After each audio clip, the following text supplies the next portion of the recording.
अरे बापरे, ऊसतोड कामगाराचा मुलगा जेव्हा पोलीस अधिकारी होतो तेव्हा त्याला जिल्हाच नाही अख्खा महाराष्ट्र आदरतो. तर डीवायएसपी संतोष खाडे समोर 500 रुपये महिना कमावणारी महिला येते. जेव्हा 11वी 12वी शाळा सोडून मुली पळून जातात तेव्हा काय घडतं बघा सविस्तर न्यूज NMP वर.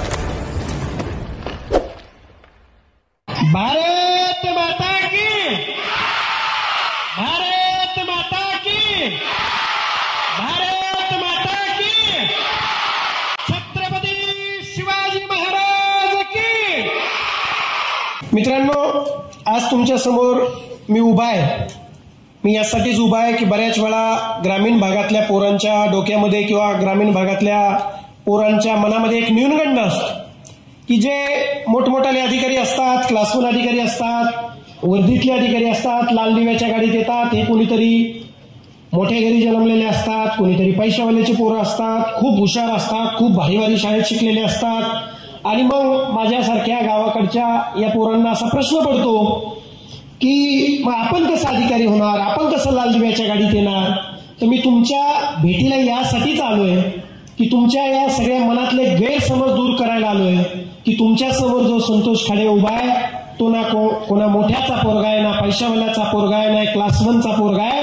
तो एक साध्या ऊसतोड कामगाराचा सामान्य कुटुंबातला पोरगा आहे. तो जर तुमच्या समोर डीवायएसपी म्हणून उभा राहू शकतो तर तुमच्यातला प्रत्येक जण आपापलं स्वप्न पूर्ण करू शकतो. हा विश्वास देण्यासाठी मी इथे आलो.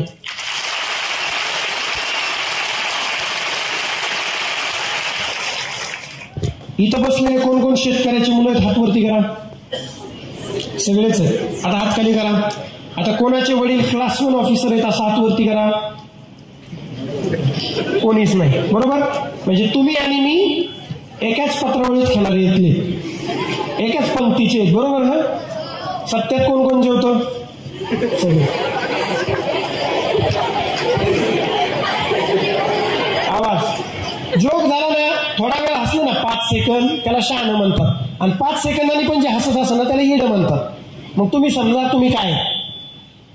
तर माझ्याबद्दल आता तुम्ही परिचय पण सांगितला सरांनी. बऱ्याच वेळा तुम्ही इकडून तिकडून सोशल मीडियातून पण ऐकलं असेल.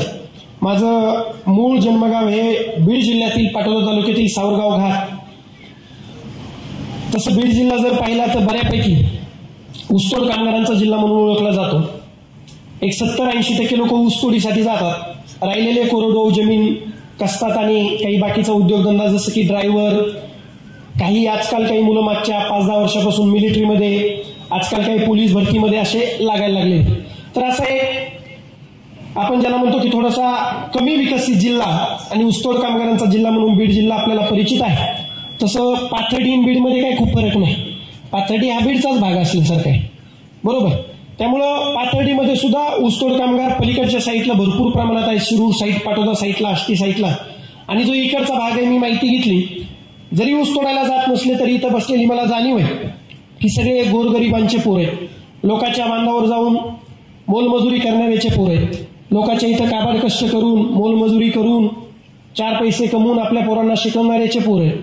त्यामुळं मी तुम्हाला जे सांगणार आहे, जे तुमच्याशी बोलणार आहे, ते जे प्रॅक्टिकल असेल, जे मी केलंय, मला जे तळमळीने जे वाटतंय की माझ्यासारख्या पोरांनी, माझ्या गावातल्या, माझ्या गावाकडच्या गरिबाच्या पोरांनी प्रवाहामध्ये येऊन आपलं आयुष्य उज्ज्वल, भविष्य उज्ज्वल, यशस्वी बनवलं पाहिजे, त्यासाठीच मी आपल्याला सांगणार आहे.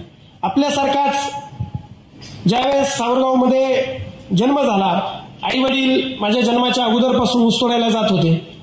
मग बालवाडीपर्यंत आईवडिलांसोबत कारखान्यावरती, साखर शाळेत वगैरे कसा बसा शिकत होतो. त्यानंतर माझं जे जिल्हा परिषदचं 1ली ते 4थीचं जे शिक्षण आहे ते खाडे वस्ती, सावरगाव घाट, आमची जी वस्ती आहे 31-40 घरांची वस्ती, तिथं जिल्हा परिषद प्राथमिक शाळेवरती माझं शिक्षण झालं. आता थोडंसं कान देऊन ऐका, कारण मी ज्या सुरुवातीच्या काही गोष्टी, माझी मुद्दाम जर्नी तुम्हाला जी सांगणार आहे त्यातून तुमच्या प्रत्येकाची जर्नी तुम्हाला दिसणार. तुमच्यासारखाच आज तुमच्यापैकी बरेच जण चांगले कपडे घातलेले दिसत आहेत, चांगलं घड्याळ घातलंय, कोणीतरी चांगल्या चपला घातल्या, चांगल्या बॅग आहेत, डबे आहेत, सुंदर सुंदर दिसत आहे, बरोबर. परंतु असंच तुमच्यासारखा केस वाढलेले, कुठंतरी पॅन्ट फाटलेली, कुठंतरी पावसाळी चप्पल घातलेली, नाकातून, असंच तुमच्यासारखा मी पण शाळेत येत होतो. तुमच्यासारखाच जिल्हा परिषदच्या मराठी शाळेत शिकत होतो. आई वडील कारखान्यावरती जात होते आणि मग आजीकडे राहून किंवा भावंडांसोबत राहून 1ली ते 4थीचं शिक्षण पूर्ण झालं. त्यानंतर थोडासा पहिल्यापासूनच अवखेळ होतो. अवखेळ म्हणजे पहिलीपासूनच मी सोबत सुतोडी ठेवायचो. सुतोडी माहिती सगळ्याला कसं ठेवत असेल, असं बसलं ना तुमच्यासारखं, याची पॅन्ट त्याच्या पॅन्टीला बांधायची, असा अवखेळ होतो. पहिल्यापासून जनावराचा नाद होता. बैल बिल हाकायचो, किती मार्का बैल आला तरी धरायचो, गायाचे धार काढायचो. आणि मग वडिलांना वाटायला लागले की हे जर घरी ठेवलं तरी आपल्यासारखंच काहीतरी, एकतर ऊस तोडीन नाही तर ड्रायव्हर बिवर होईल, बरोबर. मग वडिलांनी मला आश्रमशाळेत टाकायचं ठरवलं. आपल्या टाकळी काजीला संत गाडगे महाराज आश्रमशाळा आहे, त्या गाडगे महाराज आश्रमशाळेमध्ये मला 5वीला टाकलं. तुमच्यापेक्षा खूप माझी मानसिक बेकार परिस्थिती होती. रडत रडत आणून सोडलं होतं. मला काही थांबायची इच्छा नव्हती. आता इथं बसले 2-3 जण बसलेत, पहा बळच बसलेत, म्हणजे शिक्षकांनी बसवलंय म्हणून बसलेत, बरोबर. ते बहुतांश 5वीचे असतील. तू कितीला आहे? 5वीला आहे. तू रे तू 6वीला आहे. तू सेम माझ्यासारखीच तब्येत आहे त्याची. मी 10वीपर्यंत असाच दिसायचो याच्यावरूनच. तर ज्यावेळेस वडिलांनी आश्रमशाळेत आणून टाकलं, मित्रांनो आजही ती आश्रमशाळा तुम्ही पहा. हे तुम्हाला का सांगतोय, जे तुमचं जीवन आहे तेच माझं जीवन आहे. आश्रमशाळेमध्ये 1 वर्ष राहिलो, परत तिथं न राहता परत 2 वर्ष पाटोद्याला वसतिगृहात राहिलो, परत 8वी ते 10वी माझ्या मूळ गावात गेलो, भगवान महाराज माध्यमिक विद्यालय सावरगाव घाट, आणि मग माझी तिथं 10वी पूर्ण झाली. या सगळ्या काळामध्ये जसं आपलं हसायचं खेळायचं वय असतं तसंच कुठेतरी मनामध्ये गांभीर्यता पण होती. मनामध्ये कुठेतरी आईबापाच्या कामाविषयी, आईबापाच्या कष्टाविषयी, आईबापाला दिल्यात गेलेल्या वागणुकीविषयी, समाजातलं आईबापाचं स्थान, आईबापाचं काबाड कष्ट, आईबापाच्या चेहऱ्याकडे पाहताना वाटलेलं वाईट, हे सगळं मनाला कुठेतरी टोचत होतं. आणि नक्कीच अवखेळपणाबरोबर, खेळाबरोबर, त्या वयाच्या त्या मॅच्युरिटी बरोबरच माझ्या मनामध्ये गांभीर्यता पण होती की आपण शिकलं पाहिजे. आपण जर शाळेमध्ये शिकलं नाही, आपण जर शिक्षण घेतलं नाही, आपण जर चांगलं शिक्षण घेतलं नाही तर आपल्या आईबापांना ऊस तोडावा लागेल आणि आपल्यालाही तेच करावे लागेल. त्यामुळं एकीकडं खेळ, एकीकडं तुम्ही जसं आज आनंदात शिकताय तेही करत करत शिक्षणावरही चांगला भर होता. मी ज्यावेळेस 8वी, 9वी, 10वीला गावातल्या शाळेत होतो त्यावेळेस 3ही वर्ष पहिल्या 3 मध्ये येण्याचा प्रयत्न केला आणि आलोही होतो. गणित, इंग्लिश आणि विज्ञान चांगलं करण्याचा प्रयत्न केला होता. त्यानंतर 10वी झाल्यानंतर 11वी 12वी माझ्या गावाच्या शेजारीच असणारं मुगगावचं जे कॉलेज आहे, साधं कॉलेज होतं पण सायन्स शाखेतून मी माझं 11वी आणि 12वी पूर्ण झालं. अशा प्रकारे 6 महिने बिना आईबापाचे आम्ही लेकरं. आमचे आईबाप ऑक्टोबर नोव्हेंबरमध्ये कारखान्यावरती गेल्यानंतर मार्च एप्रिलमध्ये वापस येणार आणि मग 6 महिने बिना आईबापाचे लेकरं शिकत राहणार. अशा परिस्थितीत कधी आजीपाशी, कधी भावंडांसोबत 10वी पर्यंत आणि 12वी पर्यंत शिक्षण पूर्ण केलं. 12वी पर्यंत शिक्षण पूर्ण झाल्यावर मित्रांनो, सगळ्यात महत्वाचं आज तुमच्याही आयुष्यात पुढे जाऊन टप्पा येणारे काही जण 11वी 12वीचे माझे मित्र आहेत. 12वी झाल्यानंतर आपल्या पुढे प्रश्न उभा राहतो की आता नेमकं करायचं काय, आता नेमकं आपण कुठल्या क्षेत्रात जायचं, आपण कुठलं पद मिळवायचं, आपण नेमकं कशात करिअर करायचं. ज्यावेळेस असा प्रश्न उभा राहतो आणि तसाच प्रश्न माझ्या समोर उभा राहिला त्यावेळेस माझ्या डोक्यात बहुतांश ऑप्शन होते, बहुतांश पर्याय होते आणि त्याची माझी कॅपेबिलिटी होती. मला निश्चित वाटायचं मी डॉक्टर व्हावं, मी इंजिनियर व्हावं, मी चांगला कोर्स करावं, मी MD व्हावं, मी अजून काय काय व्हावं. आणि नक्कीच त्याच्या कॅपेबल माझी बुद्धिमत्ता मी तयार केलेली होती. जरी मी गावातल्या शाळेत, पडक्या शाळेत, पत्र्याच्या शाळेत शिकलेलो असलो तरी पण रोजची रोज शाळेत येणं, रोजचं रोज स्वाध्याय पूर्ण करणं, रोजचा रोज अभ्यास पूर्ण करणं, शिक्षकांच्या आज्ञा पाळणं, ह्या सगळ्या गोष्टी मी केलेल्या होत्या. त्यामुळे मी कुठल्याही क्षेत्रात जरी उतरलो तरी पण मी माझं कौशल्य दाखवण्याची माझी इच्छा होती आणि तशी तयारी होती.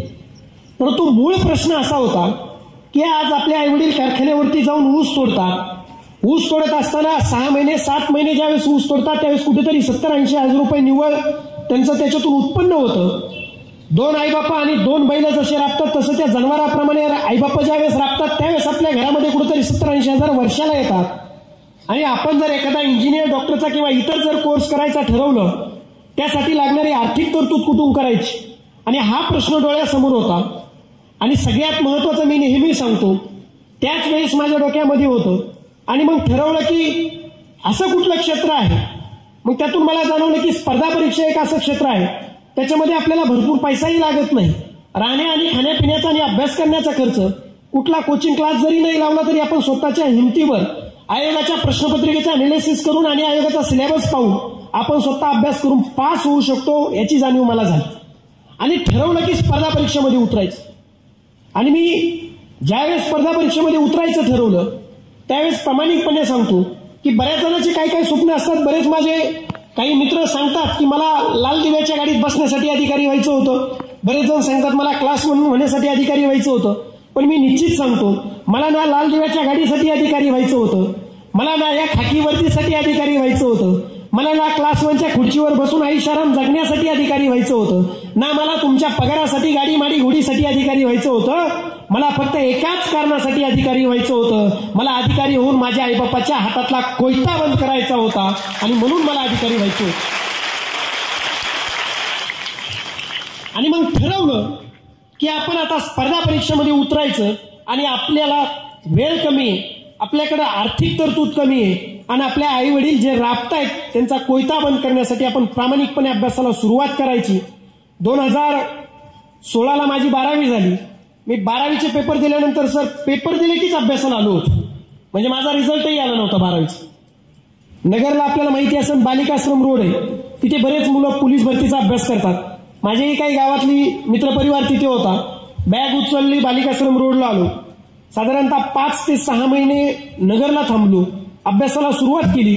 पण थोडं जाणवलं की आपलं टार्गेट एमपीएससीतून राज्यसेवा आहे आणि आपण जर पोलीस भरतीच्या मुलात जर अभ्यास केला, कारण त्यांचा सिलेबस, त्यांचं राहणीमान, त्यांचं ग्राउंड हे सगळ्या वेगळ्या गोष्टी असतात. बऱ्याच वेळा म्हणतात ना की सोबत काय ढवळ्यासोबत पावळ्या बांधला वाहन नाही. पण मग मला असं वाटायला लागलं मी पोलीस भरती करतोय काय.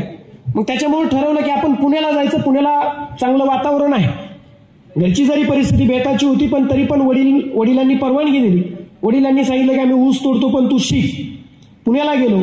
कुठला कोचिंग क्लास लावू शकत नव्हतो, परंतु मी सांगितल्याप्रमाणे आयोगाच्या प्रश्नपत्रिका सगळ्या जमा केल्या, आयोगाचा सिलेबस जमा केला, त्या सिलेबसनुसार लागणारी पुस्तकं जमा केली आणि अभ्यासाला सुरुवात केली.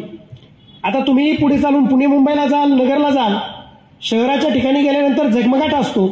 पुण्यात गेल्यानंतर मोठमोठाली सिनेमागृह आहेत, मोठमोठाली कॅफे शो आहेत, मोठमोठाला टाइमपास करण्यासाठी गार्डन आहे, फिरण्यासाठी पाहिजे त्या गोष्टी आहेत, मित्रपरिवार आहेत, मोठ्याचे पोरं, BMW फिरणाऱ्याचे पोरं तिथं आलेले असतात अभ्यास करण्यासाठी, पैशावाल्याचे पोरं असतात. साहजिकच त्यांच्यासोबत मैत्री होते. मैत्रीच्या नादात मी आज पाहतो की बऱ्याच वेळा ग्रामीण भागातून गेलेले मुलं शहरात गेल्यानंतर आपल्या आईवडिलाचं बॅकग्राऊंड विसरतात, आपण कुठल्या परिस्थितीतून आलोय ते विसरतात आणि भलत्याच काहीतरी नादी लागतात. तिथं मित्र मैत्रिणी, मग तारे चंद्र, बरोबर, तुझ्यासाठी चंद्र तोडून आणेन, तारे तोडून आणेन, तुला चंद्रावर घेऊन जाईल, तुझ्यासाठी काही पण करेल, तुझ्यासाठी घरदार सोडेल, तुझ्यासाठी जमीन आसमान एक करेल, बरोबर, आणि चड्डी घालायला नसते आणि तो सांगतो जमीन आसमान एक करेल. असं आहे. आईबापाच्या पैशावर जगत असतो आणि तो सांगतो मुलीला तुझ्यासाठी तारेचंद्र एक करेल.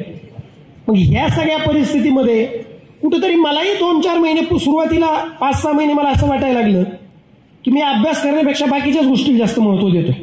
मित्रांसोबत चहा प्यायला जाणं, ज्या पुस्तकातलं काहीच समजत नाही पण एखाद्या मुलीवर इम्प्रेशन पाडण्यासाठी मोठं लट पुस्तक घेऊन बसणं, आपल्याला त्याच्यातलं काहीच कळत नाही असं घेऊन बसणं, विनाकारण टाइमपास करत इकडे तिकडे फिरणं, सिनेमा पाहायला जाणं, कॉफी प्यायला जाणं, तिथल्या आसपासच्या गडकिल्ल्यावर ट्रेकिंगसाठी जाणं. आणि मग कुठेतरी माझंही मला वाटायला लागलं की मी 4-5 महिने टाइमपास करायला लागलो होतो. हे का सांगतोय, तुम्हीही गेल्यानंतर तुमच्याही बद्दल तसंच होणार आहे. आणि मी खरं खरं सांगतोय, उगीच सांगणार नाही की मी पहिल्या दिवसापासून खूप अभ्यास केला. 5-6 महिने मी पण त्या पुण्याच्या हवाचं सगळं उपभोगून घेतलं. आणि मग कुठंतरी एक जाणीव झाली की आपण ज्या कामासाठी आलोय ते काम करत नाही. आपण ज्या तळमळीने, ज्या पोटतिडकीने इथं अभ्यासासाठी आलोय कुठंतरी आपण चुकतोय. आणि मग एक दिवस ठरवलं की आजपासून आपला मोबाईल बंद करायचा.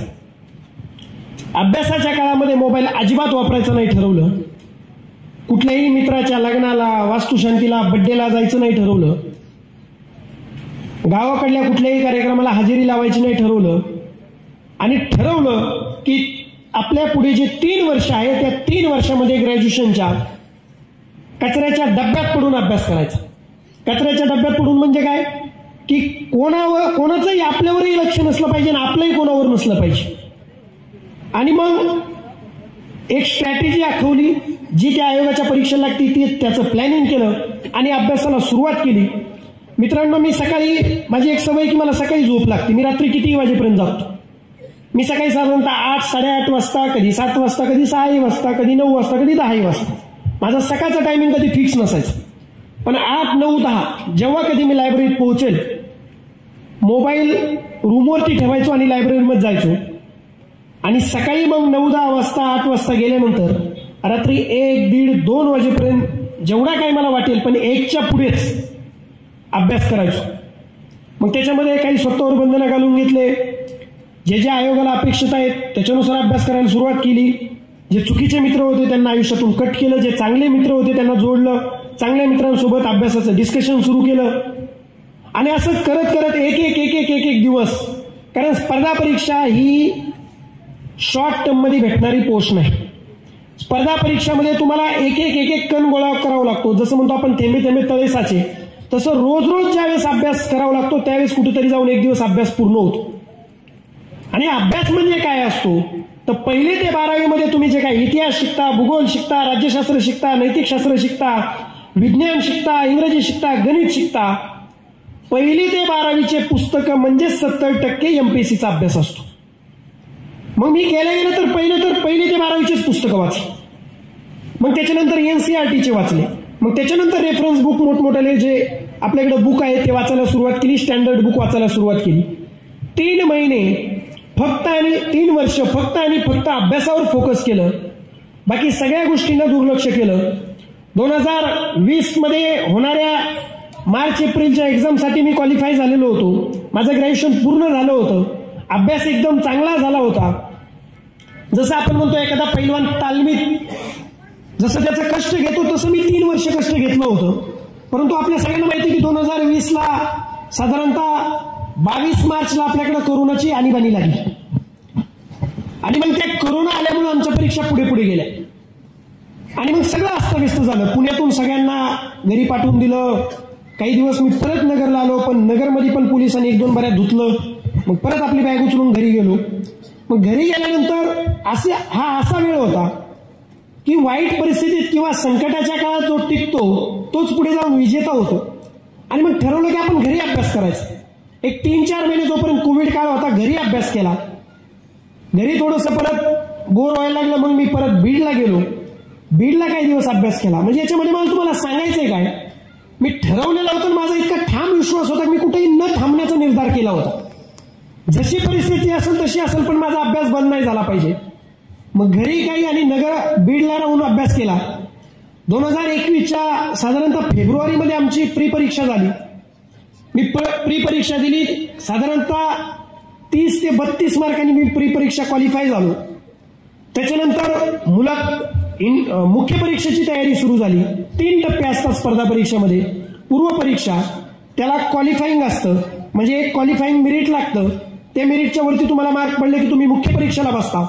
आणि मुख्य परीक्षा दिल्यानंतर मुख्य परीक्षेचे मार्क्स आणि मुख्य परीक्षा पास झाल्यानंतर तुम्हाला मुलाखत द्यावी लागते.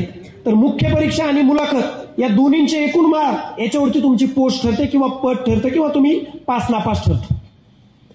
आणि मग मुख्य परीक्षेचा चांगला अभ्यास सुरू केला. मुख्य परीक्षेचा अभ्यास सुरू केल्यानंतर परत मे मध्ये 2021च्या सेकंड लाट आली. आणि मग परत थोडंसं टाइम टेबल मिस झालं.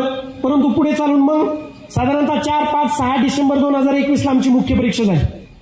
मुख्य परीक्षा दिली. मुख्य परीक्षेत जे मार्क्स आले होते, मार्क्स असे आले होते की मला राज्यसेवेतून कुठली ना कुठली पोस्ट भेटेल. आणि मग मार्क्सवरून अंदाज आल्यामुळे आईवडिलांना सांगितलं, म्हटलं बाप्पू आणि अक्का पुढच्या 1-2 महिन्यामध्ये मी अधिकारी होणार आहे आणि तुमचं ऊस तोडायचं बंद होणार आहे. आणि तुम्हाला आता शेवटचे 2-3 महिने ऊस तोडावं लागेल. परत ऊस तोडायला मी तुम्हाला जाऊ देणार नाही, कारण मी कुठला ना कुठला अधिकारी होणार आहे. मग साधारणतः मार्च मध्ये माझा इंटरव्ह्यू झाला. 21 मार्चला इंटरव्ह्यू होता. मुलाखत दिली, पण मुलाखतीमध्ये माझी मुलाखत खराब गेली. थोड्या माझ्याकडून काही चुका झाल्या त्या परिस्थितीत. मला ते पहिलीच मुलाखत होती, पहिलाच अटेम्प्ट होता आणि मुलाखत थोडी खराबच गेलेली होती. 28 एप्रिलला संध्याकाळी 7 वाजता पुण्यातल्या एका लायब्ररीमध्ये अभ्यास करत बसले असताना या सगळ्या परीक्षेचा फायनल निकाल आला. आता मी आईवडिलांना सांगून ठेवलेलं होतं ऑलरेडी की पुढच्या 1-2 महिन्यामध्ये माझा निकाल येणार आहे, मी अधिकारी होणार आहे. 7 वाजता निकाल आला. सोबतचा मित्र आला, म्हटलं आपला निकाल आलाय. म्हटलं काय झालं? तो म्हटला मी पास झालोय. म्हटलं माझं काय झालं? तो म्हटला तुझं बघितलं नाही, अजून बघायचं. मग बाहेर आलो, दोघांनी माझा निकाल चेक केला तर माझा निकाल फक्त आणि फक्त 0.75 मार्क्स कमी असल्यामुळं माझा फायनल रिझल्ट गेला होता. आजही तुम्ही निकाल वेबसाईटवर बघू शकता. ज्या मुलाला मंत्रालयातली शिक्षण ऑफिसर पोस्ट भेटली, जो माझ्या पुढे होता, त्याला 521.75 मार्क्स होते आणि मला 521 मार्क होते. म्हणजे फक्त 0.75 कमी मार्क्स मिळाल्यामुळे माझी पोस्ट पूर्णतः हुकली होती. मी जीवाचं रान करून 3 वर्ष कष्ट घेऊन अभ्यास केला होता. कुठल्याही कोचिंग क्लासेस शिवाय मी माझा अभ्यास पूर्ण केला होता. मगाशी तुम्हाला सांगितल्याप्रमाणे माझा अभ्यास मला मिळवण्यासाठी, म्हणजे पोस्ट जे मिळवायचं ध्येय होतं ते माझं ध्येय नसून ते आईबापाचं कोयता बंद करण्यासाठीचं ध्येय होतं. परंतु ज्या आईबापाला सांगितलं होतं की पुढच्या 2-3 महिन्यामध्ये मी अधिकारी होणार आहे, त्यांचा कुठेतरी मी भ्रमनिराश केला होता. डोक्यामध्ये एकदम असं वेगवेगळे विचार सुरू झाले, एकदम वादळ उभं राहिलं, संपूर्ण अंधार पसरला की आपण आता सुसाईड करायची का? आपण कुठल्या तरी रेल्वेला अडवं जायचं का? आपण कुठेतरी रूमवरती जाऊन गळफास घेऊन आत्महत्या करायची का? कारण अपयश जीवनामध्ये कधी मी बघितलंच नव्हतं आणि पचवलंच नव्हतं. आणि खरंच पोटतिडकीने प्रामाणिकपणे अभ्यास केल्यामुळे त्या अपयशाचं खूप वाईट वाटत होतं. सगळ्यांशी बोललो, मित्रांशी बोललो, शिक्षकांशी बोललो, पाहुण्यारावळ्यांशी बोललो, सगळ्यांशी बोललो, पण मनातून मी त्या डिप्रेशनच्या किंवा त्या सिच्युएशनच्या बाहेरच पडत नव्हतो. त्यावेळेस आई वडील माळीनगर कारखान्यावरती होते. सोलापूर जिल्ह्यात अकलूज तालुक्यामध्ये माळीनगर कारखाना आहे. आणि मग ठरवलं की शेवटचा एक फोन आपण वडिलांना करू. आणि मग वडिलांना एक फोन केला. मी वडिलांना बाप्पू म्हणतो. म्हटलं बाप्पू, मी तुम्हाला 2-3 महिन्यापासून सांगत होतो की तुमचा मुलगा अधिकारी होणार आहे आणि तुमचं ऊस तोडायचं बंद होणार आहे, परंतु मी मुलाखतीमध्ये माझ्याकडून काही चुका झाल्यात आणि 0.75 मुळे माझा रिझल्ट गेलेला आहे. मी जो तुमच्या हातातला कोयता बंद करू शकत होतो तो करू शकत नाही, मला माफ करा. असं बोलल्यानंतर मला असं वाटलं की एका पायाने अपंग आणि अडाणी असणारा ऊसतोड्या बाप मला शिव्या घालेल, मला सांगेल की आम्ही तुझ्यासाठी राब राबतोय आणि तू खुशाल सांगतोय मुलाखतीमध्ये चूक झाली किंवा कमी मार्क्स आले आणि निकाल गेला. परंतु मित्रांनो आणि इथं बसलेल्या पालकांनो, माझ्या त्या एका पायानं अपंग आणि अडाणी असणाऱ्या ऊसतोड्या बापानं मला एका शब्दात सांगितलं. ते मला प्रेमानं भावड्या म्हणतात. मला म्हटले, भावड्या, आम्ही आमच्या आयुष्यामध्ये 30-35 वर्ष ऊस तोडलाय, अजून तुझ्यासाठी 5 वर्ष ऊस तोडू, पण तुला यायचंय तर लाल दिव्याच्या गाडीतच यायचं.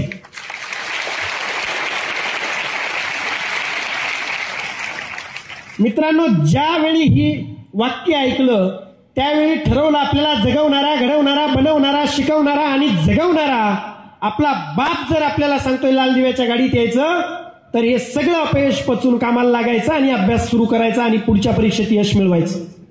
मी ऑलरेडी त्याच वेळी 2021 ची प्री परीक्षा पास होतो आणि मुख्य परीक्षा अवघ्या 7 दिवसावरती होती. 7 मेला माझी मुख्य परीक्षा होती. फक्त 7 दिवस होते. एकीकडं आपण अपयशी झालो याचं दुःख होतं, एकीकडं मनामध्ये काही जरी म्हटलं तरी थोडं वाईट वाटत होतं. आणि 7 दिवसावर परीक्षा आलेली होती. मुख्य परीक्षा ही 3 दिवस असते राज्यसेवेची. 7 मे, 8 मे आणि 9 मे अशी 3 दिवस एक्झाम होती. एकच ठरवलं, आपण 3-4 वर्ष प्रामाणिकपणे अभ्यास केलेला आहे. आता अभ्यास वाढला नाही तरी चालेल, पण आपण केलेला अभ्यास प्रामाणिकपणे पुस्तकात उतरायचा. मित्रांनो, स्पर्धा परीक्षेचं कसं असतं, तुम्ही कितीही अभ्यास केला पण तुम्ही जर पेपरच्या दिवशी काय करताय, त्या 2 तासामध्ये, त्या काही क्षणामध्ये तुम्ही काय करताय, तुमच्याकडून जर काही चुका झाल्या, तुम्ही एखादं उत्तर 4 प्रश्न 4 पर्याय नीट नाही पाहिले, तुम्ही तो गोल करताना चुकीचा गोल केला, तरी पण तुम्ही अभ्यास असताना सुद्धा नापास होता. आणि मग ठरवलं की आपण या सगळ्या बारीक सारीक चुका आपण सगळ्या सुधारायच्या. आणि मग 7 मे, 8 मे, 9 मे 2022 या 3 दिवस माझी एक्झाम झाली. एक 15 दिवसामध्ये त्या परीक्षेची आन्सर की आली. आन्सर की आल्यानंतर जो स्कोर आला तो स्कोर एवढा चांगला होता की मला नक्की कळलं की मी कुठला ना कुठला क्लासरूम अधिकारी होणार. आणि मग ठरवलं की आता पुढचा टप्पा मुलाखत आहे. ज्या चुका मागच्या वर्षी झाल्या त्या चुका या वर्षी होऊ द्यायच्या नाही. आणि मुलाखतीची तयारी चांगल्या प्रकारे सुरू केली. मुलाखतीची तयारी करत असताना मे मध्ये एक्झाम झाल्यामुळे असा अंदाज होता की साधारणतः ऑगस्ट सप्टेंबरमध्ये मुलाखती होतील आणि त्याचा निकाल दिवाळीच्या अगोदर येईल. आणि दिवाळीच्या अगोदर निकाल आल्यामुळे मग आता आईवडिलांना यावर्षी ऊस तोडायला जावं लागणार नाही. परंतु काही प्रशासकीय अडचणीमुळं निकालच लागेना आणि मुलाखतीचं टाइम टेबलच येईना. ऑगस्ट गेला, सप्टेंबर गेला, ऑक्टोबर आला आणि मग दुसरे सगळे लोक जे ऊस तोडायला जाणार होते ते गाड्या भरायला लागले. आणि मग वडील म्हटले की तू आम्हाला थांबवलोय, कारण मी त्यांना कुठली उचल घेऊन दिली नव्हती आणि कारखान्यावरती जाऊ दिलं नव्हतं. पण वडील म्हटले आपल्यावर कर्जाचा डोंगर आहे, लोकांचे आपल्याकडे पैसे आहेत, तुझा निकाल कधी येईल याचं माहिती नाही. आम्ही असं करतो एवढ्या वर्षी ऊस तोडायला जातो आणि जेव्हा तुझा निकाल येईल तेव्हा आम्ही परत येऊ. मित्रांनो, काही करू शकत नव्हतो कारण मुलाखत झालेली नव्हती. आणि मग मला अजूनही आठवतंय 30 ऑक्टोबर 2022 माझ्या आईवडिलांना परत एकदा कारखान्यावरती जावं लागलं. मी त्या दिवशी घरी होतो. ज्या दिवशी मी त्यांना कारखान्यावरती जायला वाटं लावलं तो मी माझ्या आयुष्यातला अजून एक काळा दिवस समजतो. मी एवढा रडलो आणि मला एवढा त्रास मला याचा झाला होता की आपण जर गेल्या वर्षी जर परीक्षेमध्ये चुका केल्या नसत्या तर आज आपल्या आईवडिलांवरती ही वेळ आली नसती. म्हणजे मित्रांनो, मला तुम्हाला हे का सांगायचंय, आपण ज्यावेळेस शिकत असतो, करत असतो, त्यावेळेस आपल्याला कधीतरी जाणीव नसते की याचा परिणाम काय होणार आहे. एखादा माझा ग्रामीण भागातला पोरगा ज्यावेळेस पोलीस भरतीला 1 मार्काने 2 मार्कांनी जातो, गेल्यानंतर त्याला कळतं की याची परिणाम काय होणार आहेत. त्याचा रिझल्ट गेल्यामुळे आईबापाला आणि आजूबाजूच्या जे कष्ट पडतात त्याची जाणीव त्याला त्या अभ्यास करताना नसते. तशीच जाणीव कदाचित तुम्हाला आज शिकताना नसते. आणि मग त्या दिवशी आईवडील कारखान्यावरती गेले. पुढे चालून माझं मुलाखतीचं टाइम टेबल आलं. 4 जानेवारी 2023 ही मुलाखतीची तारीख ठरली. सकाळी पहाटे 5 वाजता मुलाखतीला जाण्यासाठी आवरत होतो, कारण 8 वाजता यशदा पुणे इथं इंटरव्ह्यू होणार होता आणि इंटरव्ह्यूला निघायचंय. सगळी तयारी केली. अगोदर 3-4 महिने चांगला अभ्यासही केला होता. आणि मग म्हटलं की आपल्या आईवडिलांना एक कॉल करू आणि त्यांच्याकडून आशीर्वाद घेऊ की आपण मुलाखतीला चाललोय. 5-5:30च्या दरम्यान आईवडिलांना कॉल केला. आईला कॉल केला तर कॉल उचलला की आई तिकडून रडायला लागली. म्हटलं आई काय झालं, नेमकं रडतेय का? तर म्हटली आम्ही ऊस तोडायला फडात जाण्यासाठी निघालो होतो बैलगाडी झुपून, आणि रस्त्याने जात असताना समोरून एक वाळूचा डंपर आला आणि त्याने आपल्या बैलगाडीला धडक दिली. तुझ्या वडिलांनी बैलाचा कासरा ओढून गाडी खाली खेचली, परंतु त्या डंपरचा जे पुढचं तोंड आहे ते गाडीच्या मागच्या बाजूला लागल्यामुळं आईचा पाय त्याच्यामध्ये गुंतून आईचा पाय फ्रॅक्चर झाला होता.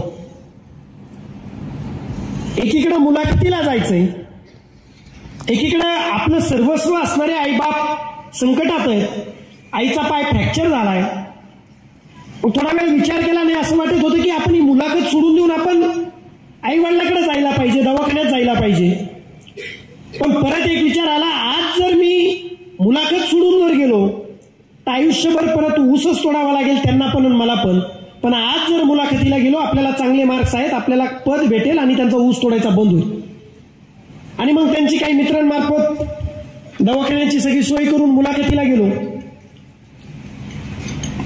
मुलाखतीला सकाळी 8 वाजता पोहोचल्यानंतर संध्याकाळी 6 वाजता माझी मुलाखत. डायरेक्ट सगळ्यात शेवटचा कॅन्डिडेट मी होतो. जो पॅनल मला गेल्या वर्षी होता तोच पॅनल याही वर्षी होता. पण माझी तयारी चांगली होती, मी सगळी तयारी केलेली होती. मुलाखतीला सामोरे गेलो. मित्रांनो, मुलाखतीला एक छोटासा एक किस्सा सांगेल की मी मुलाखतीला जाताना, म्हणजे ज्या मुलाला 1000 रुपये कपडे घेण्याची ऐपत नाही, तो मुलगा सुद्धा मी त्या दिवशी मुलाखतीला जाताना मुद्दाम 27,000चा सूट अंगावरती घालून गेलो होतो. मला यातून काय सांगायचंय, डॉक्टर बाबासाहेब आंबेडकरांना आपण सगळ्यांनी पाहिलेलं आहे. डॉक्टर बाबासाहेब आंबेडकरांना आपण सुटाबुटात पाहिलंय, उच्च विचारसरणी म्हणून आपण अनुभवतो. मला प्रश्न विचारण्यात आला की तुम्ही म्हणताय की तुमचे आईवडील ऊस तोडतायत आणि मग तुम्ही असा महागडा सूट कसं काय घालून आलात.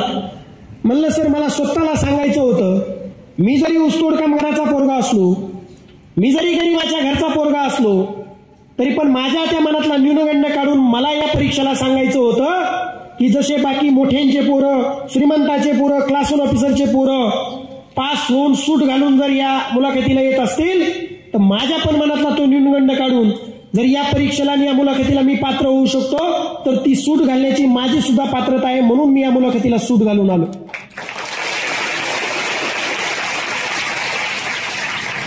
बाकी भरपूर प्रश्न होते, भरपूर प्रश्न विचारले, प्रश्न झाले, मुलाखत पार पडली, बाहेर आलो. बाहेर आल्यानंतर डोक्यामध्ये एक राग आला, चीड आली, सकाळचा ऍक्सिडेंट आठवला आणि मग डोक्यात आला की आपल्या आई वडिलांना कुणीतरी उडवलेलं आहे आणि आता तो पाय फ्रॅक्चर घेऊन जर आईने काम करायचं म्हटलं तर अजून ते हाल. मुकदमाला कॉल केला आणि मुकदमाला सांगितलं की मुकदम, माझ्या आई वडिलांना मला कारखान्यावरती ठेवायचं नाही, पुढे चालून माझं काय पद मला भेटेन, मी पास होईल नापास होईल ती पुढची पुढं, पण आज मला माझ्या आईबापाला कारखान्यावरती ठेवायचं नाही. तो म्हटला ठेवायचं नाही तर ठेवू नका, परंतु तुमच्याकडे 1.5 लाख बाकी, ती 1.5 लाख बाकी द्या तरच सोडणार. मी सांगितलं की त्यावेळेस कुठलं पद नाही, कुठलं सोर्स नाही, 1.5 लाख आणणार कुठं.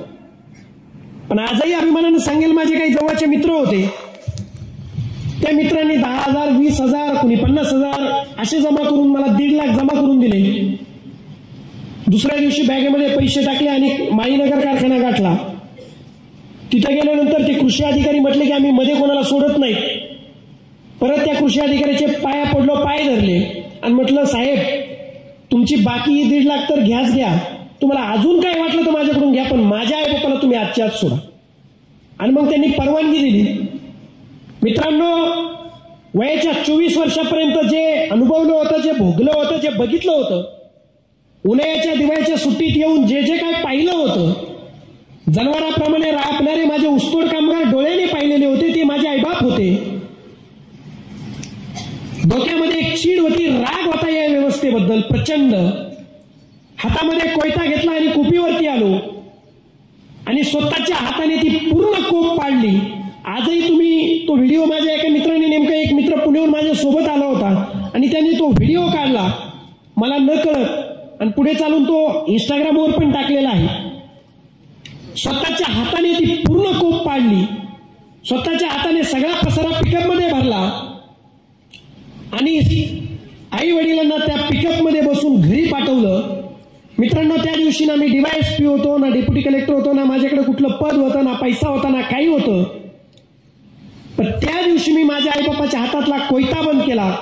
खरं सांगू का मित्रांनो, जितका आनंद मला DYSP झाल्यावर सुद्धा झाला नाही ना, तेवढा आनंद, तेवढं समाधान मला मी ज्या दिवशी माझ्या आईबापाचा कोयता बंद केला त्या दिवशी मला तेवढा आनंद झाला.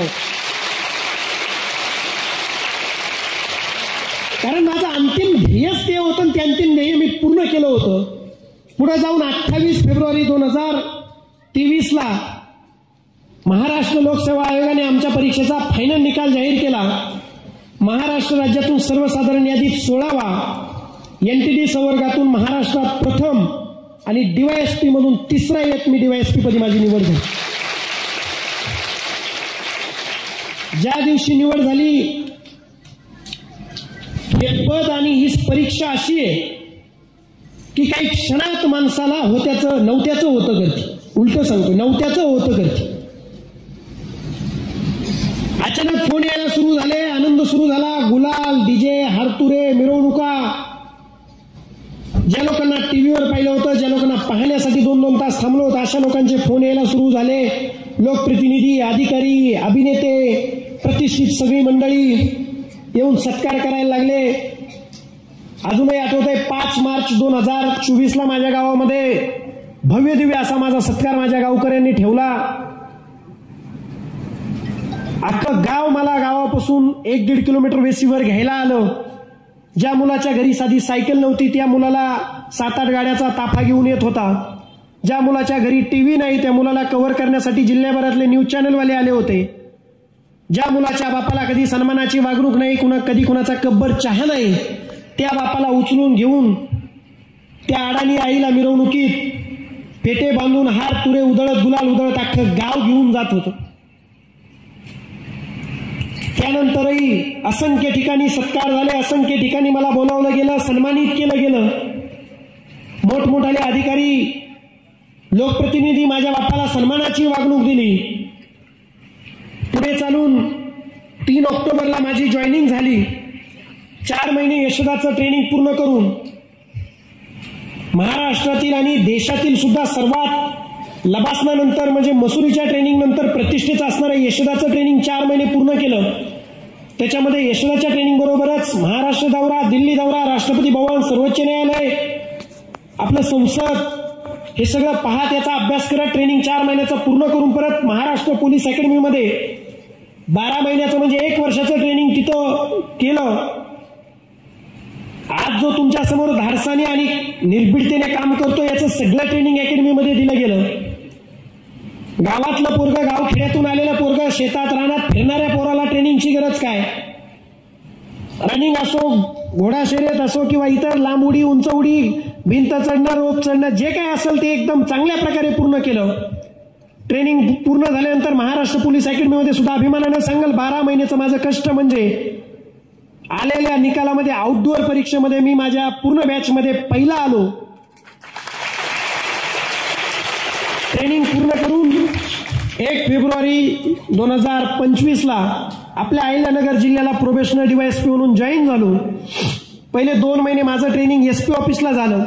सगळ्या खात्याविषयी सगळ्या अटॅचमेंट झाल्या, सगळ्या शाखांविषयी पोलीस खात्याविषयी माहिती करून घेतली आणि फायनली 24 मार्चला मला नेवाशाला आमचा 3 महिन्याचा प्रोबेशनर काळ असतो. नेवाशाला पीआय म्हणून म्हणजे पीआयच्या पोस्टवर प्रोबेशनर डीवायएसपी म्हणून पाठवलं. ते नेवासा पोलीस स्टेशनचा इन्चार्ज मला केलं. 24 मार्च पासून 15 जून 3 महिने मी नेवाशाचं काम केलं. आपल्यापासून नेवासा जवळ आहे, आपल्यापैकी बऱ्याच जणांनी ऐकलं असेल. माझं ध्येय एकच होतं, जो फिर्यादी आहे, जो तक्रार घेऊन पोलीस स्टेशनला आलाय तो आपल्याला देवासारखा असला पाहिजे, त्याला न्याय देण्याचं काम आपण केलं पाहिजे. आणि जो आरोपी आहे, जो संशयित असेल, किरकोळ गुन्हेगार असेल, अगर मोठा गुन्हेगार असेल, त्याला दाबण्याचं आणि चिरडण्याचं आणि टाचाखाली ठेवण्याचं काम आपण केलं पाहिजे. ही भूमिका घेऊन 3 महिने मी तिथं वेगवेगळ्या अवैध धंद्यावरती कारवाया केल्या. वाळू माफिया असतील, गुटखा तस्कर असतील, अवैध दारू विक्रेते असतील, इतर अवैध धंद्यातून पैसे कमवून लोकांवर, गोरगरिबांना दाबणारे लोक, गोरगरिबांना त्रास देणाऱ्यावर एमपीडीए, महाराष्ट्र पोलीस ऍक्टचं कलम 55 हद्दपारी, 56 नुसार हद्दपारी, मला जे जे काय कायद्यानुसार करता येईल ते केलं. जे गुन्हेगार बळाचा आणि ताकदीचा आणि पैशाचा वापर करून गोरगरिबांना फसवतात, त्रास देतात, त्यांना कायद्याच्या भाषेत आणि खाकीची जी काय भाषा आहे ती दाखवण्याचा प्रयत्न केला. काही गोकत्तल करणारे, भारतात गाईला देवी मानला गेला आणि त्या गायीची कत्तल करणाऱ्याला अद्दल शिकवण्याचं काम केलं. मी काय खूप मोठं काय केलं हे मला सांगायचं नाही, पण ज्यावेळेस एक सामान्य कुटुंबातला पोरगा तिथे येतो त्यावेळेस त्याच्यामध्ये असणारी तळमळ, त्यांनी बघितलेलं जग, त्यांनी बघितलेले सगळे प्रसंग, मला बऱ्याच वेळा बरेच मुलं आणि बरेच विद्यार्थी विचारतात, सर तुमच्याकडे नेमकं हे अभ्यास करत असताना प्रेरणा कुठून आली? कारण आम्ही तर अभ्यास करताना बऱ्याच वेळा नैराश्य येतं आणि मग तुम्ही कुठल्या प्रेरणेने अभ्यास केला? मी सांगतो, ज्या ज्यावेळी मला नैराश्य यायचं, डिप्रेशन यायचं, ज्यावेळेस माझा अभ्यास होत नसायचा त्यावेळेस मी बॅग उचलायचो आणि कारखान्यावरती जायचो. कारखान्यावरती गेल्यानंतर आपल्यापैकी बऱ्याच जणांनी पाहिलं असेल, कोप करून राहायचंय, उन्हाळ्यामध्ये गरमतंय, पावसाळ्यामध्ये पाणी आत शिरतंय, थंडीमध्ये गारटतंय, पहाटे 3-4 वाजता उठून 5 वाजता ऊस तोडायला जायचंय, अंधारामध्ये ऊस तोडायचा, अजगर साप बघायचं नाही, अजगर साप विंचू चावून लोक मरतायत, लोकांना सर्पदंश होत आहेत. 5 वाजता त्या आईबापानं ऊस तोडायला सुरुवात केल्यानंतर दुपारी 1-2 वाजेपर्यंत ऊस तोडायचा, ऊन पाहायचं नाही, वारा पाहायचं नाही, पाऊस पाहायचा नाही, आणि ऊस तोडून झाल्यानंतर तो ऊस गाडीमध्ये भरायचा. बाप एका पायाने अपंग, बापाने जर खांद्यावरती मुळे घेतली तर तर बाप आडेसऱ्यामध्ये खाली पडायचा आणि वरून मुळी पडायची. मग त्या आईचं वजन 40 किलो, त्या आईने अख्खा ऊस वाहून बापाच्या हातामध्ये नेऊन द्यायचा. परत गाडी भरल्यानंतर वाटेने चालतानाच गाडीवरती दुपारचं जेवण करायचं, रात्री बनवलेलं शिळपाकं खायचं. कोपीवरती गेल्यानंतर त्या आईने राब राब राब राब राबत ते सगळं काम करायचं आणि मग 10, 11, 12 वाजता झोपायचं आणि परत दुसऱ्या दिवशी 2-3 वाजता 3-4 वाजता सुरू. शौचालयाची सुविधा नाही, कुठलीही औषधालयाची किंवा दवाखान्याची सुविधा नाही. ऍक्सिडेंट होत आहेत, लोक मरतायत, कुठलीही काळजी नाही. आणि मग मी ही सगळी परिस्थिती डोळ्यांनी पाहिल्यानंतर ज्यावेळेस मला मुलं विचारतात की तुम्हाला प्रेरणा कुठून आली, त्यावेळेस मी सांगतो की मी माझ्या बापाच्या टाचा आणि आईचा खांदा बघितल्यानंतर मला कधीच वाटलं नाही की तू अभ्यास नाही केला पाहिजे किंवा टाइमपास केला पाहिजे.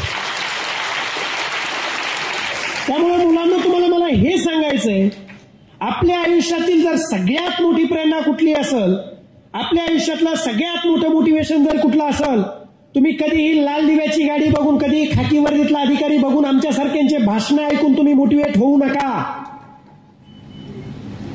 तुम्ही काहीतरी सोशल मीडियावरल्या रील्स बघून तुम्ही मोटिवेट होऊ नका.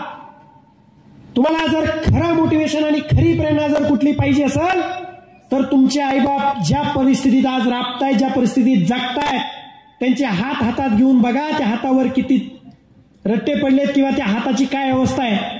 त्यांच्या डोळ्यात डोळे घालून बघा की आईबापाच्या डोळ्यात आपल्याविषयी काय स्वप्न आहेत. आपल्या आईला, आपल्या बापाला रोज आपण शाळेत जाताना किंवा बाहेर शहरात शिकायला जाताना त्या आईबापाचे आपल्याबद्दल काय स्वप्न आहे, त्या आईबापाला आपल्याबद्दल काय वाटतंय. ज्या दिवशी तुम्ही शाळेत येताय किंवा ज्या दिवशी आता तुम्ही मोठं झाल्यानंतर नगर, पुणे, मुंबईला शिकायला जाणार आहे, त्यावेळेस तुमचा बाप, तुमची आई तुमच्या नातेवाईकाला, आजूबाजूच्याला सांगते की माझी दिदी किंवा माझा भैया हा अधिकारी होण्यासाठी, हा कुठला तरी मोठ्या नोकरीला लागण्यासाठी गेलाय, उद्या तो लाल दिव्याच्या गाडीत येणार आहे, उद्या तो पैसा कमवणार आहे, उद्या तो चांगल्या पदावर जाणार आहे. हे तुमच्या आईवडील अभिमानानं रोज तुम्ही ज्यावेळेस शाळेत येतात त्यावेळेस कोणाला तरी सांगत असतात. आणि मग खरी प्रेरणा जर काही असेल, खरं जर कोणासाठी काही करायचं असेल, आजकाल या भुरक्या जगामध्ये बरेच जण प्रेम करताना दिसतात. मुलगी मुलावर प्रेम करते, मुलगा मुलीवर प्रेम करतो आणि मग ते तारेचंद्र तोडून आणण्याची भाषा, मग त्याच्यामध्ये आपलं लात मारीन तिथं पाणी काढीन हे वय आपलं त्याच्यामध्ये निघून जातं. शिकायचं, करिअर घडवण्याचं आणि बनवण्याचं वय फालतू गोष्टीमध्ये गाणी ऐकण्यात, पिक्चर पाहण्यात आणि फिरण्यात जातं. त्याच्यापेक्षा मला तुम्हाला सांगायचंय, तुम्हाला जर प्रेमच करायचं असेल तर तुम्ही आवर्जून प्रेम करा, पण तुम्ही प्रेम तुमच्या आई वडिलावरती करा, प्रेम तुम्ही तुमच्या शाळेवरती करा, प्रेम तुम्ही तुमच्या शिक्षकावरती करा, प्रेम तुम्ही तुमच्या पुस्तकावरती करा. पहिलं वालं प्रेम तुम्हाला मातीत नेऊन गाडेल, दुसरं वालं प्रेम तुम्हाला आकाशात उडवायचं शिकेल, तुम्हाला चांगल्या पदावर जायचं शिकेल.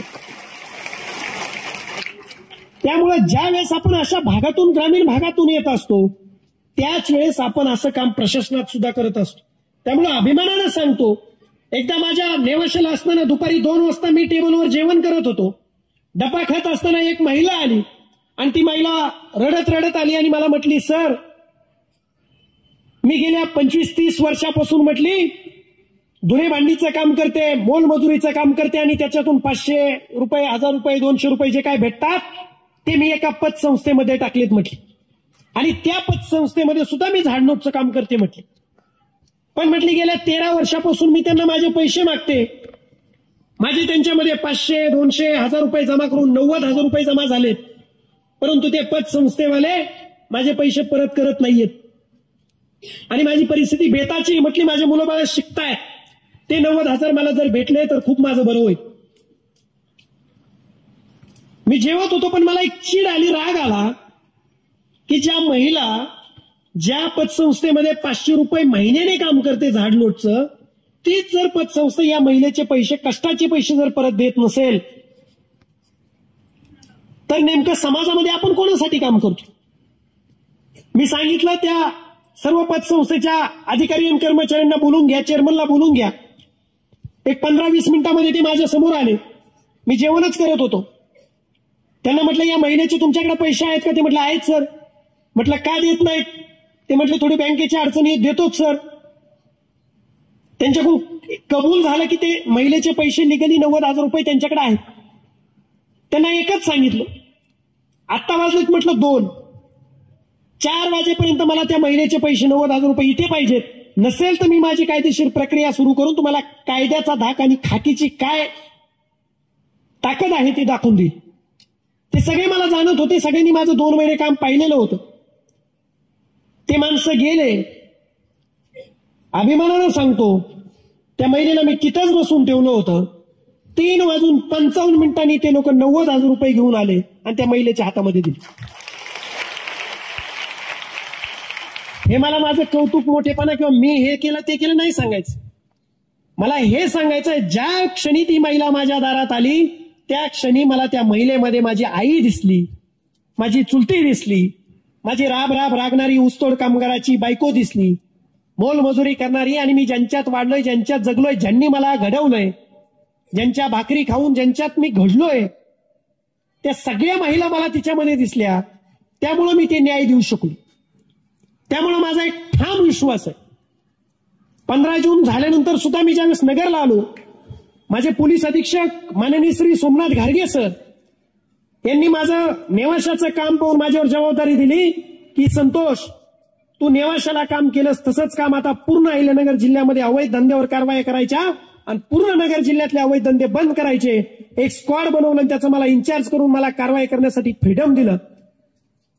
गेल्या 20-22 दिवसामध्ये आम्ही जवळपास 40 गुन्हे, 40 रेड केल्यात. साधारणतः 3,20,00,000चा मुद्देमाल हस्तगत केलाय. साधारणतः 250 आरोपींना आम्ही ताब्यात घेतलंय.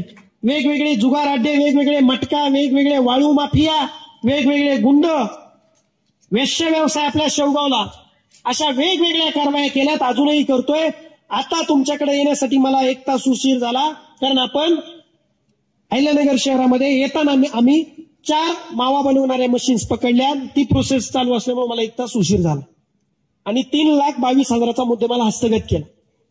मला एक का सांगायचंय, हे सगळं करत असताना मी माझ्या वरिष्ठांमुळेच हे करू शकलो. माझ्या एसपी सरांच्या आदेशामुळे आणि फ्रीडममुळे, त्यांनी दिलेल्या जबाबदारीमुळेच करू शकलो. खात्यातील सहकार्यांच्या साथीमुळेच करू शकलो. माझ्यासोबत रोज असणाऱ्या आणि आपला जीव घेणं म्हणजे जीवावर घेऊन आम्ही कधी कधी रेड करतो. 2 दिवसापूर्वी समृद्धी एक्सप्रेसला आम्ही एक गुटख्याची ट्रक पकडली. 120च्या स्पीडने असणारा ट्रक समृद्धी एक्सप्रेसला पकडणं म्हणजे माझ्यासहित माझ्या सर्व साथीदारांचा जीव धोक्यात घालणं. आणि अशा अवस्थेत ज्यावेळेस आम्ही काम करतो, यांच्या सगळ्या साथीनेच ते शक्य आहे. परंतु हे का होतं हे मला तुम्हाला सांगायचंय. हे तेव्हाच होऊ शकतं ज्यावेळेस तुमच्या माझ्यासारखा गाव खेड्यातला पिचलेला, दबलेला आणि भोगलेला पोरगा ज्यावेळेस पदावर बसू शकतो, त्याच वेळेस तो हे काम करू शकतो. त्यामुळं तुमची खरी गरज आहे पदावर येण्यासाठी. आणि तेच सांगण्यासाठी मी तुम्हाला आलोय. माझं काम चालू आहे, चालूच राहणार. उद्या दुसरीकडे बदली होईल, उद्या कुठं टाकतील, उद्या कुठं असेल, जे माझ्याकडे जे काम देतील ते काम अशाच पद्धतीने मी करण्याचा प्रयत्न करणार आहे.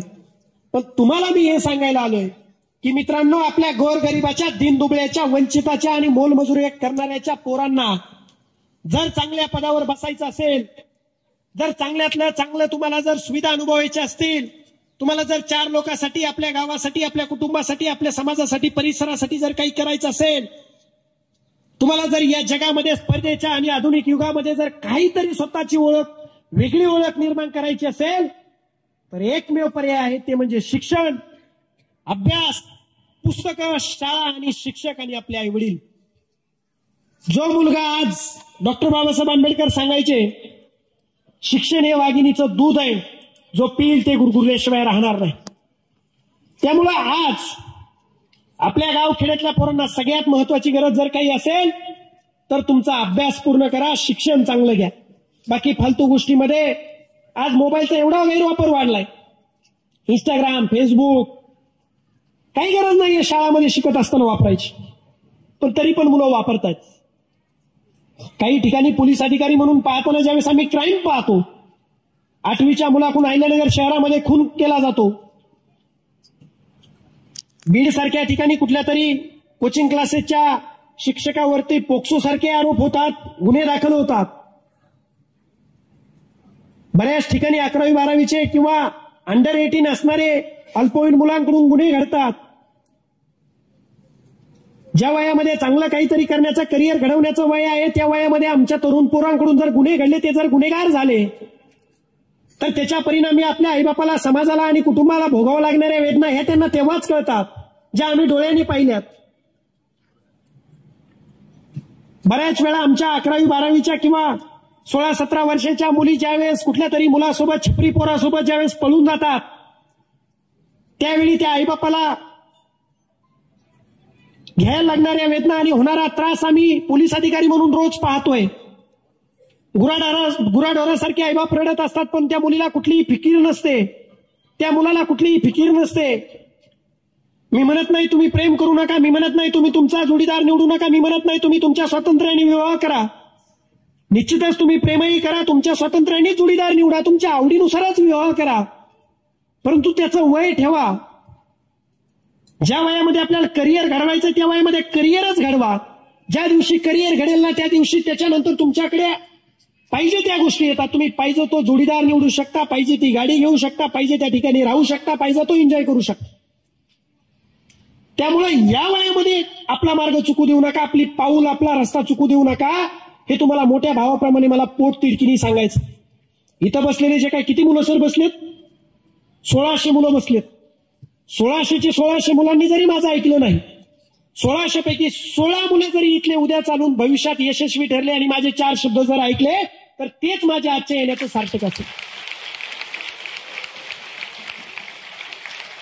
पण ते 16 असे घडले पाहिजेत की ते टॉपचे पाहिजेत, राज्यात झळकले पाहिजेत, अभिमानानं सांगितलं पाहिजे मी रयत शिक्षण संस्थेचा विद्यार्थी आहे म्हणून. त्यामुळे आजपासून ठरवा. काही जण जर चुकत असतील, काही जण जर माझ्यासारखे सुतळी खिशात घेऊन येत असतील, चिंगमचं पॅकेट घेऊन येऊन काही जर चिकटवत असतील, हाणामाऱ्या करत असतील, केस सोडत असतील, मारामाऱ्या करत असतील, विशेषतः मुली जर चुकत असाल तर आजपासून सावध व्हा. डोक्यामध्ये वाईट विचार आला की आईबापाचा चेहरा आठवायचा. सगळ्यात सोपं औषध. अभ्यास नाही झाला की आईबापाचा चेहरा आठवायचा. आणि अजून एक तुम्हाला सांगतो, ट्रिक सांगतो जी मी करायचो. आपले आईवडील जे कष्ट करतात, जे काम करतात ना, ते रोज अर्धा तास जाऊन करायचं. आपले आईवडील जर शेण उचलतात, आपणही शेण उचलायचं. आपले आईवडील रानात खुरपतात, आपणही खुरपायचं. किती? फक्त अर्धा तास. आपले आईवडील जे जे काही काम करतात ना, ते तुम्ही प्रत्येकाने अर्धा तास करायचं. त्या अर्ध्या तासात कळतं की किती त्रास होतो आणि मग कळतं की अभ्यास केला पाहिजे. त्यामुळे मित्रांनो, गांभीर्याने घ्या. बऱ्याच वेळा तुम्हाला सांगितलं जातं की हे जग स्पर्धेचं आहे, मग याच्यामध्ये एवढी स्पर्धा आहे, एवढं ते. तुम्ही काही व्हा, मी म्हणत नाही तुम्ही डीवायएसपीच व्हा, आयएसच व्हा, आयपीएसच व्हा. अजिबात आमच्या सारख्यांचे भाषण ऐकून अजिबात तुम्ही प्रवाहामध्ये जाऊ नका. तुमची ज्याच्यामध्ये आवड आहे, जे तुम्हाला आवडतं, ज्याच्यामध्ये तुम्ही परफेक्ट आहात, तेच करा. कुणी खेळाडू व्हा चांगलं, कुणी इंजिनियर व्हा, कुणी डॉक्टर व्हा, कुणी कृषी अधिकारी व्हा, कुणी शिक्षक व्हा, कुणाला जर कीर्तन आवडत असेल तर महाराज व्हा, कुणी चांगला राजकारणी व्हा, कुणी चांगला शेतकरी व्हा. ज्याला जे व्हायचंय ते व्हा, पण त्या क्षेत्रामध्ये टॉपचं व्हा. काहीतरी वेगळी ओळख निर्माण करा. एवढंच मला तुम्हाला सांगायचं. आणि त्यासाठी बेस म्हणजे काय, तर आजचं तुमचं शैक्षणिक जीवन. प्रत्येकाने रोज शाळेत आलं पाहिजे, प्रत्येकाने स्वाध्याय पूर्ण केला पाहिजे. शिक्षकांचं आज गुरुपौर्णिमा आहे. खरं तर तुम्ही गुरुपौर्णिमा साजरी करणं म्हणजेच काय, तर इथून पुढे सगळ्यांनी निश्चय करणे की आपले जे गुरु आहेत, आपले जे शिक्षक आहेत, आपले जे आईवडील आहेत, त्यांची प्रत्येक आज्ञा पाळणं हीच खरी गुरुपौर्णिमा. आता सगळेजण शिक्षकांची आज्ञा पाळणार. भात नाही दिला त्यांना अजून? भात बाकी आहे ना, का खाल्लाय? बाकी आहे ना, त्याच्यामुळेच आवाज निघा नाही. भूक लागली का? सगळेजण शिक्षकांची आज्ञा पाळणार. भात देऊन दिलं नाही मी आज तुम्हाला, मोठा आवाज पाहिजे मला. सगळेजण शिक्षकांची आज्ञा पाळणार, आपल्या आई वडिलांचं ऐकणार, आपल्या आई वडिलांना जे चुकीचं वाटतं ते करणार. जेवढे जेवढे हो म्हटले त्यांना उभा करा आणि वर्गामध्ये नेऊन त्यांना प्रसाद द्या थोडा. कोण कोण हो म्हटलं? हा, परत परत आवाज बंद. सगळेजण अभ्यास करणार, सगळेजण पुस्तकं वाचणार, सगळेजण रोज शाळेत येणार, सगळेजण मोबाईल पाहणार, सगळेजण टाइमपास करणार, इंस्टाग्राम खोलणार, फेसबुक खोलणार, गुन्हेगारीकडे जाणार, गुन्हे करणार, मुलींची छेड काढणार, आई बापाचं नाव मोठं करणार, भात खाणार. भात खायचा. तुमच्या शाळेत कितवीपर्यंत भात आहे? 8वीपर्यंत ना. मी 9वी 10वीला सुद्धा भात खायचो. आमच्या पण शाळेत 8वीपर्यंतच होता. तुम्ही खाता ना? मुली खात असतात मला माहिती. कारण आम्ही काय करायचो, आमच्या वर्गातल्या ज्या काही 1-2 मुली होत्या, त्या मुलींच्या हातात ते भातावर जे झाकण्याचं जे ताट असतं ना, ते बाई आहेत की इतकं भात बनवणाऱ्या, त्याच्यावर एक ताट असतं. आम्ही ते ताटच भरून आणायचो शाळा सुटायच्या अगोदर 5 मिनिट. म्हणजे भातात शाळा जर 1ला सुटणार असेल तर आम्ही 12:50लाच त्या भाताच्या त्या ताटावरच 7-8 जणांचा भात घेऊन यायचो आणि खायचो. ती चोरी नसते हा, ते चालतं तेवढं, बरोबर. पण मग मार खायची पण ताकद ठेवायची शिक्षकांचा पकडला गेल्यावर. मित्रांनो, सांगायचा अर्थ एवढाच आहे. मी माझी जर्नी तुम्हाला सांगितली, ज्या गोष्टी पोटतिडकीने वाटत्या त्या तुम्हाला सांगितल्या, यासाठीच सांगितल्या की या वयामध्ये तुम्हाला आनंद पण घ्यायचा आहे, जीवन पण जगायचंय, पण त्याचबरोबर आपल्या जबाबदाऱ्या सुद्धा लक्षात ठेवायच्या. त्यामुळं सगळेजण इकडे बघा, ताट मान करा. कोणाकोणाचं कंबर हे झालंय असं. जे वाकून बसन त्याला आजपासून म्हातारं म्हणायचं. जी मुलगी वाकून बसन तिला कुबडी म्हातारी म्हणायचं. सरळ बसा एकदम ताट. हा, आता मी सोडणार आहे तुम्हाला थोड्या वेळ. अजून मी हार्डली 1 ते 1.5 तास बोलणार आहे, परत सोडणार आहे तुम्हाला. बोलू अजून 1 तासभर? खरंच? ठीक आहे, पाणी पितो बोलतो. आता जे बोलायचं ते बोलून झालेलं आहे. तुम्हाला सगळ्यांना माझ्याकडून गुरुपौर्णिमेच्या खूप खूप शुभेच्छा. माझ्या लहान भावंडांनो, खूप मोठं व्हा, खूप. तुमच्यासाठी हे आकाश खुलंय. ज्या क्षेत्रात जाल त्या क्षेत्रात प्रामाणिकपणे कष्ट घ्या, प्रामाणिकपणे अभ्यास करा, त्या क्षेत्राला लागणारं प्रामाणिकपणे कष्ट घ्या. तुम्ही निश्चित यशस्वी व्हाल. आणि चुकून कोणी खूप कष्ट घेऊन जरी यशस्वी झाला तरी खचून जायचं नाही. आजकाल काही भुरटेपोर आत्महत्या करतात. आत्महत्या करायची, मरायचं कधीच नाही. आपण काय सोन्याचा चमचा घेऊन जन्माला आलोय का? जरी कधी पुढे चालून अपयश आलं, जीवनात वाईट प्रसंग आले, माझ्याही जीवनात खूप वाईट प्रसंग आले, खूप, अजूनही येतात, पण खचून जायचं नाही. आणि मरायचं तर अजिबात. मेलं की गेलं, परत काय, बरोबर. त्याच्यापेक्षा काही पण करायचं, पण जगायचं. त्यामुळं कधीही कुणी इथं बसल्यातला एकही जण सुसाईड करणार नाही. सगळेजण 90-80 वर्षाचे म्हातारे होऊन मरतील. प्रॉमिस करा. कुठलंही संकट असो, तर खूप चांगलं राहा, खूप चांगलं शिका, आई बापाचं नाव पूर्ण करा. आपल्या सर्वांना खूप शुभेच्छा देत थांबतो. जय हिंद, जय महाराष्ट्र.